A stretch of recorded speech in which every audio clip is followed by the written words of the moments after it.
Hey, what's up mga grasya? Happy New Year, Happy New Year, advance holiday sa ating lahat, no? So may mga naputok ang basa naman, wala. So ngayon nga mga grasya, ipupuntahan ko ang aking motor, ayan, no? At kasi mga grasya, no? Kung di nyo tatanong mahababang holidays at kailangan ko na magpalit ng ating langis. Yes, mga grasya, no? So alam niyo naman, marami tayong ginawa na itong mga holidays, no? Kaya kailangan ko na magpalit ng langis. At ang langis na aking gamit nga pala, kung naipansin nyo, is yan, color gold ang kanyang lalagyan. Ito nga pala tinatawag nating Total High Verb. Ayan, 4700 scooter. Yan, ang mga pang scooter. Dahil ang ating motor ay Aerox na blue. Yes, mga grasa, no? So, kung mapapansin nyo, nakatenga lang ang aking motor, gawa nga ng holidays, no? So, ngayon lang natin siya mabibigyan ng oras para mabigyan naman natin siya ng vitamins. Yes, sa mga nagtatanong mga grasa, no, ang vitamins sa ating motor, langis, no? So, wag nating kakaligtaan yan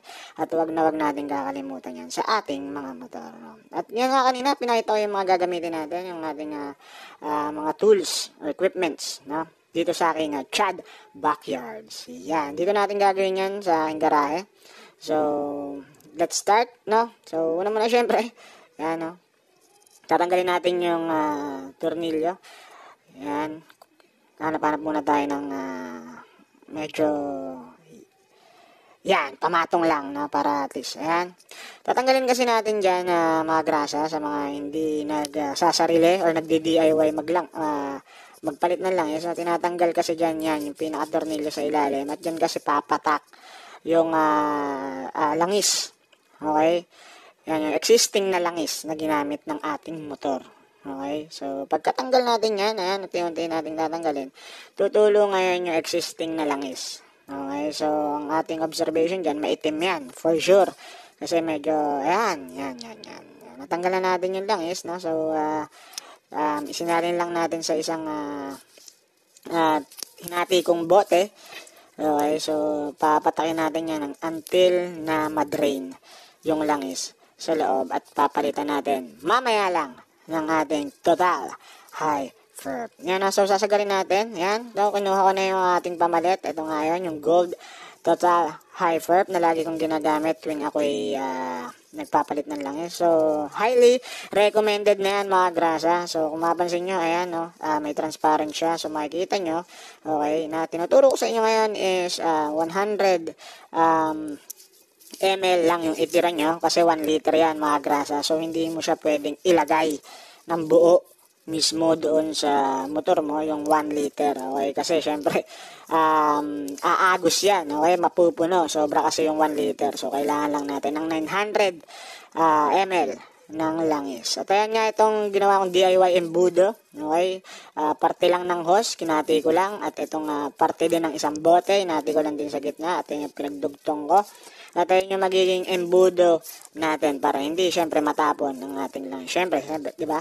Sayang. At syempre kailangan calculated din. Sabi ko nga sa inyo, kailangan may matira siyang 100 ml na langis. Okay, so yan, papasok na natin. May tornilyo din dyan kanina, tinanggal ko na lang at ayan na. So, saluksok lang natin yung ating DIY embudo at sisimulan na nating patuluan ng ating high verb total na langis. So, dandan lang mga grasa, no? Kasi syempre, baka matapon. At hindi naman kasi basta-basta mahuhulog o tatapon na itong langis natin. Gawa nga ng medyo makipot lang yung ating nagawang hose o yung budo natin. So, yan lang natin siyang mag-flow smoothly doon sa loob ng ating motor siklo. Kaya tatansyahin nyo lang mga kagrasa. Okay? Tatansyahin nyo lang hanggang may matirang 100 ml rather ng ating langis. At ayan, i-dispatch na natin or kung may paggagamitan pa kayo, no? Pero ayan, kailangan lang talaga natin, no? Sa mga Aerox, especially ito, sa mga Aerox, yung 1 liter, sobra-sobra yan. So, 900 ml is sobra na yan. Okay? At yung 900, ayun yung ilalagay natin. So, inon muna natin, no? Check natin, guys. Yan. Okay, i-reset kasi natin yung speedometer natin. Okay, kasi gusto nating malaman every month kung gaano na ba katagal or gaano na ba kalaki yung itinatakbo natin. Kasi kailangan na it's less than a month or 1 month ng ating takbo or less than 2,000 kilometers bago ka magpalit. Okay, so baka sabihin nyo is ano mo naman, napakaselan mo, 2,000, pinapalitan mo. Depende yan, mga grasya, kung paano nyo inaalagaan yung inyong mga motor, no? Depende naman sa inyo, kung gusto nyo talagang sagarin, edi nasa inyo yan. Pero sa akin kasi, a month, after kong ibiyahe, make sure na pinapalitan ko na agad yung langis. Kasi daily rides ako, mga grasya, kung di nyo lang din alam, no? Gamit ko talaga tong motor ng aking daily rides sa aking work. Okay, especially minsan ako'y sumisegway para mag-angkas. So, ayan, no. So, maraming salamat mga grasa, no. So, hanggang sa muli nating pagkikita. Sana nagtuto kayo at na-enjoy. At ulitin ko, itong aking gamit na langis ay highly recommended ko nga ito sa inyo. At subok na to, no. Every time na ako'y magpapalangis or magpapalit ng langis, itong total highware ang aking gamit. So, peace mga grasa. Happy New Year!